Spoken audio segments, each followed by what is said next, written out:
രസകരമായ ഒരു ചോദ്യം ശ്രദ്ധിക്കാം. ഒരു സമചതുരം. ഈ സമചതുരത്തെ അതിൻ്റെ വികർണത്തിൽ കൂടി മുറിക്കുമ്പോൾ 2 ത്രികോണങ്ങൾ ലഭിക്കും അല്ലേ? ആ 2 ത്രികോണങ്ങളിൽ ഒരു ത്രികോണം പരിഗണിക്കുക. ഈ ത്രികോണം ഒരു സമചതുരത്തെ അതിൻ്റെ വികർണത്തിൽ കൂടി മുറിക്കുമ്പോൾ കിട്ടുന്ന ത്രികോണമാണ്. ഈ ത്രികോണത്തിൻ്റെ ഓയിലർ ലൈൻ ഒന്ന് എടുക്കുക. ഈ ഓയിലർ ലൈനിനെ ഒന്ന് മടക്കി ഒരു സമചതുരം ഉണ്ടാക്കുന്നു എന്നിരിക്കട്ടെ. ഈ സമചതുരത്തിൻ്റെ പരപ്പളവ് ഏരിയ 2 ചതുരശ്ര സെൻറ്റിമീറ്റർ എന്ന് തന്നിരിക്കുന്നു. എങ്കിൽ നമ്മൾ ആദ്യം കണ്ട സമചതുരത്തിൻ്റെ ഏരിയ എന്താണെന്ന് കണ്ടുപിടിക്കണം. ഒന്ന് ശ്രമിച്ചു നോക്കിയാലോ? എന്താണ് ഈ ഓയിലർ ലൈൻ? ഒരു ത്രികോണത്തിൻ്റെ ഓയിലർ ലൈൻ എന്നാൽ ആ ത്രികോണത്തിൻ്റെ ഓർത്തോ സെൻറ്ററും സെൻട്രോയിഡും സർക്കം സെൻറ്ററും യോജിപ്പിച്ച് വരയ്ക്കുന്ന വരയാണ്. ചോദ്യത്തിലെ ത്രികോണം ഒരു മട്ടത്രികോണമാണല്ലോ.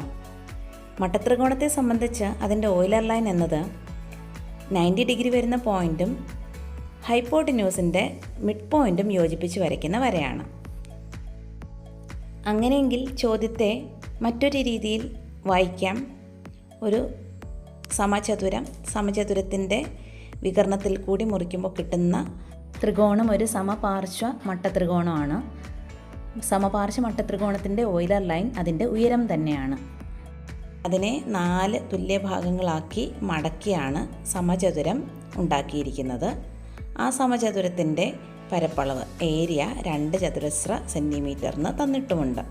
അങ്ങനെയെങ്കിൽ ത്രികോണത്തിൻ്റെ ഏരിയ കണ്ടുപിടിച്ച് അതിൻ്റെ ഇരട്ടി എടുത്താൽ സമചതുരത്തിൻ്റെ ഏരിയ കിട്ടും. ഇങ്ങനെ നമുക്ക് ഈ ചോദ്യത്തെ മനസ്സിലാക്കിയെടുക്കാം.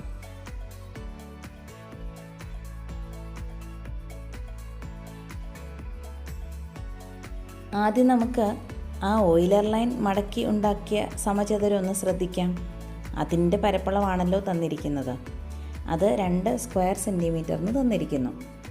അങ്ങനെയെങ്കിൽ അതിൻ്റെ ഒരു വശം √2 സെൻറ്റിമീറ്റർ ആയിരിക്കുമല്ലോ. √2 സെൻറ്റിമീറ്റർ നീളമുള്ള 4 വശം അല്ലേ? ഈ സമചതുരത്തിൻ്റെ മടക്കെല്ലാം നിവർത്തി സ്ട്രെയിറ്റ് ആയിട്ട് വെച്ചാൽ അതിൻ്റെ നീളം 4√2 സെൻറ്റിമീറ്റർ ആയിരിക്കും. ഇതാണ് നമ്മുടെ ഓയിലർ ലൈൻ. അതായത് ഓയിലർ ലൈനിൻ്റെ നീളം 4√2 സെൻറ്റിമീറ്റർ ആയിരിക്കും. ഈ ഓയിലർ ലൈൻ സമചതുരം മുറിച്ചുണ്ടാക്കിയ മട്ടത്രികോണത്തിൻ്റെ ഉയരമായി വരും. ത്രികോണത്തിൻ്റെ മട്ടം വരുന്ന ബിന്ദുവിൽ നിന്നും കർണത്തിൻ്റെ മധ്യബിന്ദുവിലേക്ക് വരച്ചിരിക്കുന്ന വരയായിരിക്കും ഈ ഓയിലർ ലൈൻ. ഇതിൻ്റെ ഒരു വശത്ത് കാണുന്ന ത്രികോണം സമപാർശ്വ ത്രികോണമായതുകൊണ്ട് ആ 2 വശത്തിൻ്റെ നീളം തുല്യമായിരിക്കും 4√2. കർണത്തിൻ്റെ പകുതി നീളമാണ് 4√2 എന്ന് കിട്ടിയിരിക്കുന്നത്. അപ്പോൾ കർണത്തിൻ്റെ മൊത്തം നീളം 4√2 പ്ലസ് 4√2 8√2 എന്ന് കിട്ടും. അതായത് ഈ ത്രികോണത്തിൻ്റെ പാദം 8√2 സെൻറ്റിമീറ്ററും ഉയരം 4√2 സെൻറ്റിമീറ്ററുമാണ്. അങ്ങനെയെങ്കിൽ ത്രികോണത്തിൻ്റെ ഏരിയ കണ്ടുപിടിക്കാൻ പാദം ഗുണം ഉയരം ബൈ 2 ചെയ്താൽ മതി. ഇവിടെ 8√2 × 4√2/2 ഇത് ചെയ്യുമ്പോൾ 32 സ്ക്വയർ സെൻറ്റിമീറ്ററിന് ഉത്തരം കിട്ടും. ഇതുപോലെയുള്ള 2 ത്രികോണങ്ങൾ ചേർന്ന സമചതുരത്തിൻ്റെ പരപ്പളവ് കണ്ടുപിടിക്കാനാണ് ചോദ്യം. Area of the square is 32 plus 32, that is 64 square centimetre.